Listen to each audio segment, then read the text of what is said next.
Let's bring in former House Speaker Kay Mack. All right, Kay Mack, the Democrats really stepped in it with Epstein, didn't they? They did. But you have to understand why all that time when Obama and Biden were president, why didn't they ever go after anything with an Epstein? Because they knew exactly what's in it. Bill Clinton, Summers, all these individuals, Bill Gates. That's why they don't want to bring it up and never talked about it.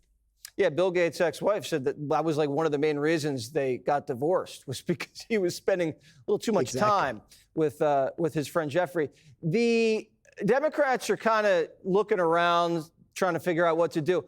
I see one guy with a lot of juice. His name's Hunter. What do you think about his political prospects? I think he's cracking it up, and I want him back on stage as much as we can get him on stage, because that's exactly what the Democrats don't need. And think of this. Kamala has had a longer book tour than a campaign. I think the book was 107 days. It seems like she's been on the book tour longer than that. And then I was at Cafe Milano last night, but I didn't see Biden or Obama there. But those two don't even talk.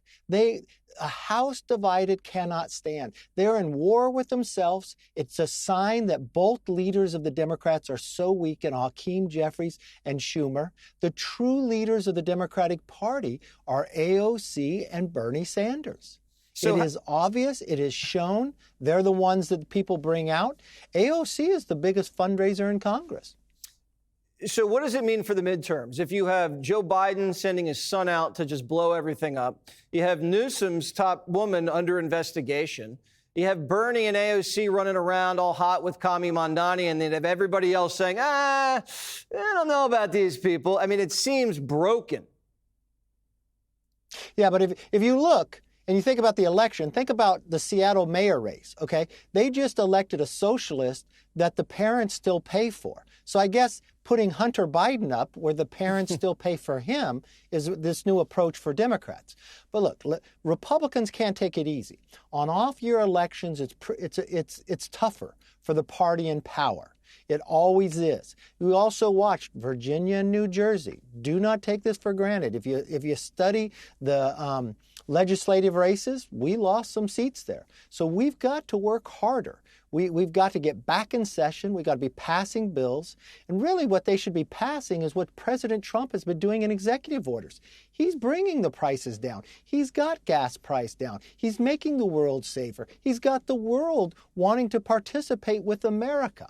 And this is what they should be codifying inside of Congress.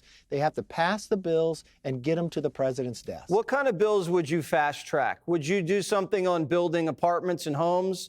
Would you do something like a crime bill? What would you do? Something on insurance prices? What? Look, you got to bring the insurance price down. In California, you can't get insurance, right? You got to be able to build houses, cut the regulation, right? You got to free up everywhere that you're looking. How do you make the streets safer? How do you give parents greater choice in education?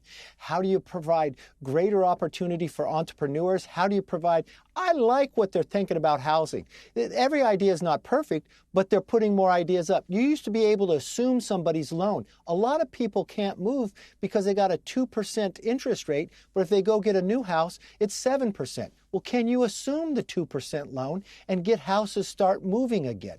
How do you get the ability to bring more lumber in at a lower cost? These are all positive things happening. And all the investment the president's got coming in, I would start what we're doing, the new college down in Austin. Let's start entrepreneur colleges, right? The more people that are willing to have capital, the more people are willing to take a risk, the more entrepreneurs you have, the more the future looks brighter. All right, I would agree. Entrepreneurs, not socialists. That's the ticket. Kevin McCarthy, great to see you as always. Click here to subscribe to the Fox News YouTube page to catch our hottest interviews and most compelling analysis. You won't get it anywhere else.